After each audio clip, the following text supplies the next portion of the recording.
বলছেন এই কলিযুগের একমাত্র যুগ ধর্মই হলো হরিনাম সংকীর্তন।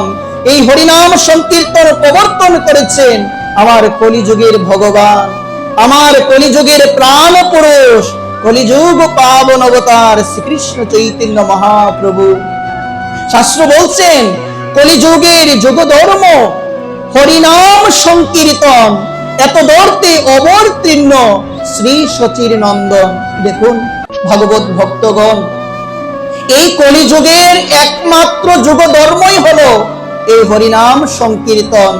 যে সংকীর্তনের নিমিত্তে, যে সংকীর্তনকে কেন্দ্র করে আজকে আমাদের এই জায়গায় বসা, তাহলে আমার মহাপ্রভু যদি আমাদের মতো কলিহত জীব, আমরা কামনা বাসনায় পরিপূর্ণ হয়ে এই সাংসারিক অনিত্যময় সুখে আবদ্ধ হয়ে আমি আমার পরমাপন ভগবানকে ভুলে গিয়েছি।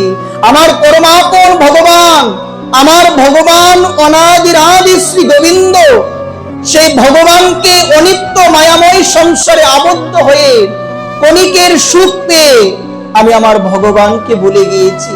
যখন আমি ভাগবত পাঠে যাই, যখন আমি ভাগবত কথা শুনি, তখন ভাগবত আমাকে জানিয়ে দে, হে জীব, তুমি এতদিন যাবত তুমি তোমার নিত্য পরমাপন ভগবানকে ভুলে গিয়ে তুমি এই অনিত্য সংসারে ডুবে আছো।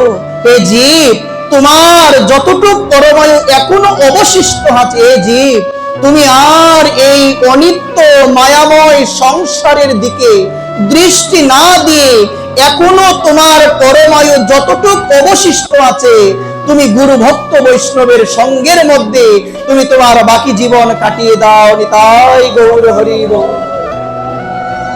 তুমি তোমার জীবনের অবশিষ্ট সময়টা তুমি আর মায়াময় সংসারের দিকে না দিয়ে এখনো যতটুকু সময় অবশিষ্ট আছে বলো ভগবানের কাছে গিয়ে, ভগবান তুমি আমাকে পাঠিয়েছো নানান ধরনের জনি ভ্রমণ করে এই মনুষ্য দেহ লাভ করেছি। হে ভগবান, কেবলমাত্র তোমার ভজন করার জন্য বহু জনমের তরে হরি ভজিবার তরে পৃথিবীতে আসিল মনুষ্য আকার ধরে। মহাজনগণ আমাদের সিদ্ধান্ত দিয়েছেন বহু বহু জনম ভ্রমণ করিতে করিতে ভগবান কৃপা করে, ভগবান করুণা করে তিনি ভজনের সুযোগ্য দেহ মানব দেহ দান করে আমাকে এই অনিত্য মায়াময় সংসারে ভগবান আমাকে পাঠিয়েছে।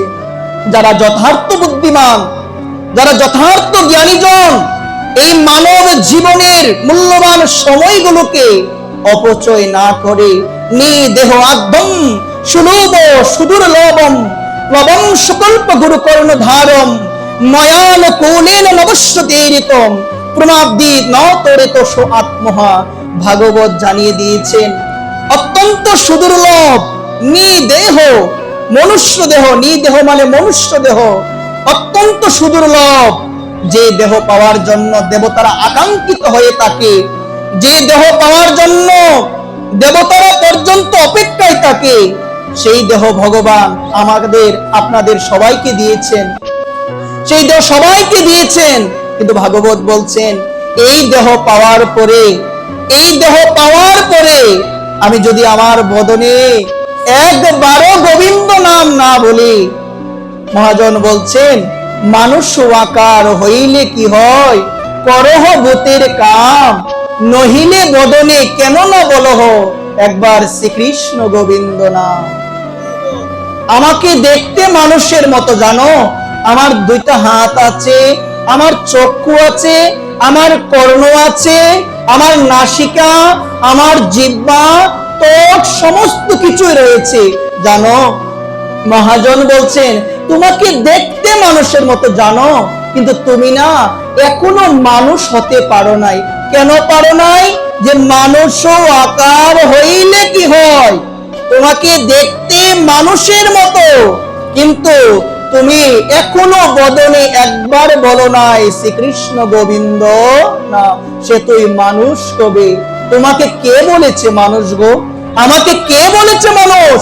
মহাজন বলছেন মানুষের কুলে জন্ম নিলে তাকে মানুষ বলে না। পশুর কোলে জন্ম নিলে সেটাকে পশু বলা হয়, ছাগলের বাচ্চাকে ছাগল বলা হয়, একটা কুকুরের বাচ্চাকে কুকুর বলা হয়, কিন্তু একটা মানুষের বাচ্চাকে মহাজন মানুষ বলে নাই। কারণ মানুষের ঘরে জন্ম নিলেই মানুষ হওয়া যায় না, তাকে মনুষ্যত্ব অর্জন করতে হয় যে আমি আসলে কে, আমি কি সাধারণ কোন জীব। দেখো না, গীতার মধ্যে খুব সুন্দরভাবে বলছেন, তুমি এত ধর্মকর্ম করো, তুমি এত দূর এগিয়ে গেলে এখনো না তুমি তোমার পরিচয়টাই জানলে না। জানো, যতদিন পর্যন্ত পরিচয় না জানবে, যতদিন পর্যন্ত নিজের স্বরূপ না জানবে, বুঝবে আমি অনেক অনেক পিছিয়ে আছি। জানো, আমি এত দূর চলে গেলাম, এখনো আমার জানা হলো না, এখনো আমি জানলাম না যে আমার স্বরূপ কি। গীতায় ভগবান বলছেন, মমই বাংশ জীব লোক জীবভূত সনাতন মন ষষ্ঠ ইন্দ্রিয়ানি প্রকৃতি স্থানি করসদি। গীতার মধ্যে খুব সুন্দরভাবে ভগবান বলছেন, ঠিক তদ্রুপ